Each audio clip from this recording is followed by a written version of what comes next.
Hai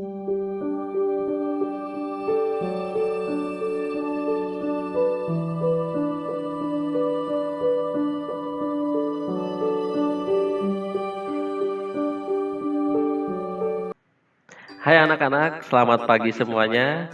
Hari ini Bapak akan menerangkan tentang wujud benda. Nah, sebelum anak-anak belajar tentang wujud benda, anak-anak harus tahu tujuan pembelajaran yang harus anak-anak capai tentang wujud benda. Nah, tujuan pembelajaran yang pertama yang harus anak-anak capai adalah satu, agar siswa dapat menjelaskan pengertian benda. 2. Agar siswa dapat menyebutkan macam-macam wujud benda. 3. Agar siswa dapat mengetahui sifat-sifat benda padat. Yang keempat, agar siswa dapat mengetahui sifat-sifat benda cair. Yang kelima, agar siswa dapat mengetahui sifat-sifat benda gas. Yang kelima, agar siswa dapat menjelaskan perubahan wujud benda. Nah, setelah anak-anak mengetahui tujuan pembelajaran hari ini, maka berikutnya langsung ke materi, yaitu pengertian benda, sifat-sifat benda, dan perubahan wujud benda.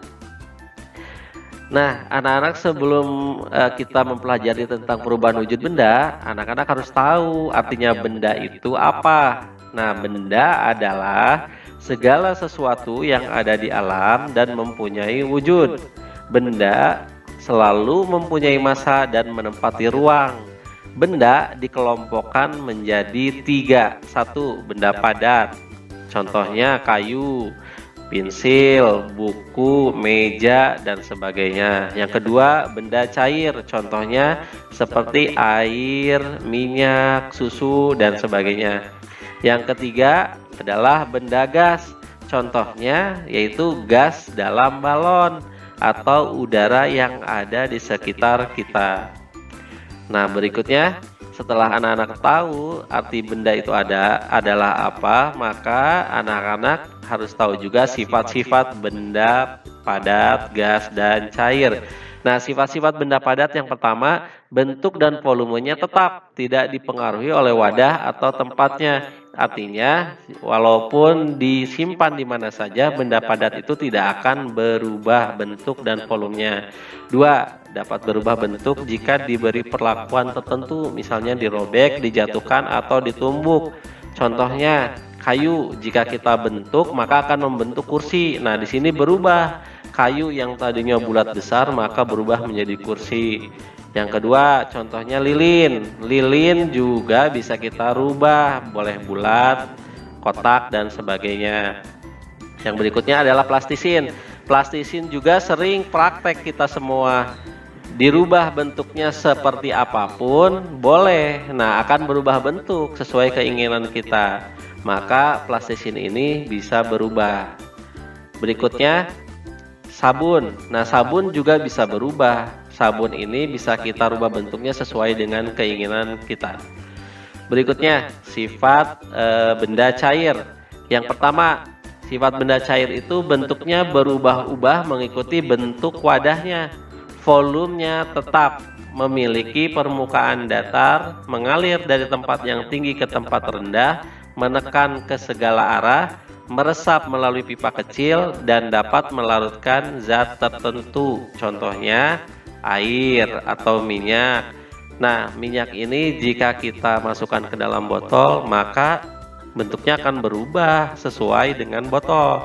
Jika kita masukkan ke dalam plastik, maka bentuknya juga berubah seperti bentuk plastik tersebut.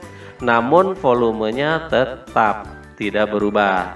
Nah, yang kedua air. Jika kita masukkan ke dalam gelas, maka air bentuknya berubah menjadi seperti gelas. Begitu juga kita masukkan air ini ke dalam bak, maka airnya berubah menjadi seperti bak.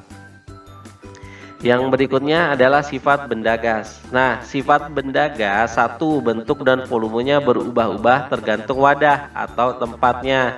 2, menekan ke segala arah.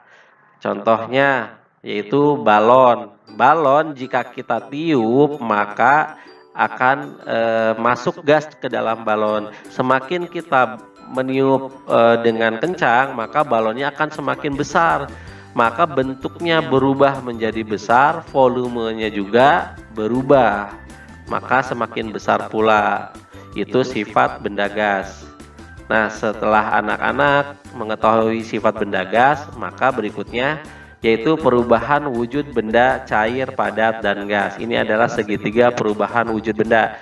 Yang pertama, benda cair berubah menjadi gas, itu dinamakan menguap. Nah, sebaliknya gas berubah menjadi cair, itu dinamakan mengembun. Berikutnya, benda padat menjadi cair, dinamakan mencair. Nah, sebaliknya benda cair menjadi padat dinamakan membeku. Berikutnya, benda gas menjadi padat itu dinamakan mengkristal. Sedangkan benda padat menjadi gas itu dinamakan menyublim. Nah, contohnya yang menguap. Ketika kita memanaskan air di dalam panci, lama-kelamaan akan berkurang. Nah, air tersebut tidak hilang namun berubah wujud dari cair ke uap atau gas.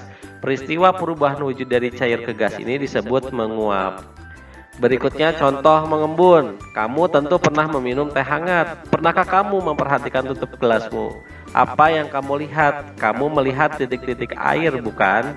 Dari manakah titik-titik air itu berasal? Nah, titik-titik air itu berasal dari air panas yang menguap atau dari minuman yang ada di gelas tadi.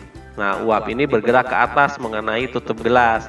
Perubahan wujud benda dari gas menjadi cair ini disebut mengembun.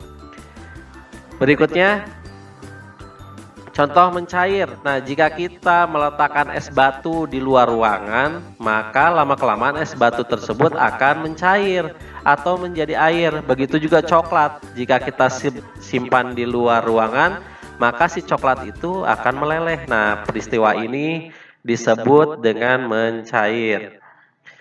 Berikutnya contoh membeku. Nah, ketika kita menyimpan air ke dalam pendingin atau ke dalam kulkas, lemari es, maka si air ini lama-kelamaan akan membeku atau menjadi es batu. Nah, perubahan wujud dari cair menjadi padat ini disebut membeku. Contoh berikutnya yaitu mengkristal. Mengkristal merupakan proses perubahan wujud dari gas menjadi padat. Peristiwa mengkristal merupakan kebalikan dari menyublim. Nah, contohnya jika kita perhatikan lubang knalpot itu menjadi hitam dan mengering. Kenapa? Karena gas CO2 yang dikeluarkan itu menjadi padat. Jadi asap kendaraannya itu menempel di knalpot dan menjadi padat. Itu contoh mengkristal. Contoh yang kedua, terbentuknya salju dari kumpulan titik-titik air. Itu namanya mengkristal. Nah, berikutnya menyublim. Menyublim juga kamu pasti sudah tahu. Jika kamu menyimpan kamper di lemari pakaian atau di WC, maka si kamper itu lama-kelamaan akan mengecil dan menghilang. Nah, pasti di dalam lemari dan di dalam WC itu akan tercium bau kamper atau wangi. Maka di situ ada perubahan wujud benda dari padat menjadi gas, disebut menyublim. Nah, anak-anak, itu adalah perubahan wujud benda. Anak-anak harus perhatikan dan semoga informasi ini bisa menjelaskan anak-anak apa itu perubahan wujud benda. Semangat semua, semoga bisa mengisi soal evaluasi setelah ini. Semangat!